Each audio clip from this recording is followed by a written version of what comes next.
1 મિનિટનો કુકિંગ મંત્ર. Restaurant style paneer chilli જો ઘરે બનાવવું હોય તો એમાં શું વાતનું ધ્યાન રાખવાનું છે? તો સૌથી પહેલાં તો આપણે જ્યારે પણ પનીર ચીલી ઘરે બનાવીએ ત્યારે આપણે એવું કરતા હોઈએ છીએ કે મેંદાની સ્લરી બનાવી લેતા હોય છે અથવા તો મેંદાનું ખીરું બનાવી લેતા હોય છે, મેંદા અને કોર્નફ્લોરનું. એના બદલે શું કરવાનું છે કે પનીર લેવાના છે, એના ઉપર થોડા સોસીસ એટલે કે સોયા સોસ એડ કરવાનું છે, થોડા પ્રમાણમાં chilli sauce, 1 teaspoon soya sauce, 1 teaspoon chilli sauce, થોડા પ્રમાણમાં મીઠું અને મરી પાવડર એડ કરી અને એને પનીરને સરસ રીતે કોટ કરી લેવાના છે.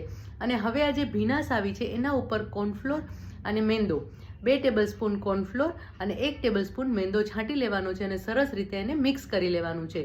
આ રીતે મિક્સ કર્યા પછી પનીર જે તૈયાર થશે એ એકદમ સરસ ડ્રાય થઈ જશે અને પછી એ પનીરને તમે ફ્રાય કરશો તો એકદમ સરસ ઉપરથી ક્રિસ્પી થશે અને પછી તમે એને જ્યારે ગ્રેવીમાં કોટ કરશો ત્યારે એ પનીર ચીલી એકદમ બહાર જેવા જ તૈયાર થશે.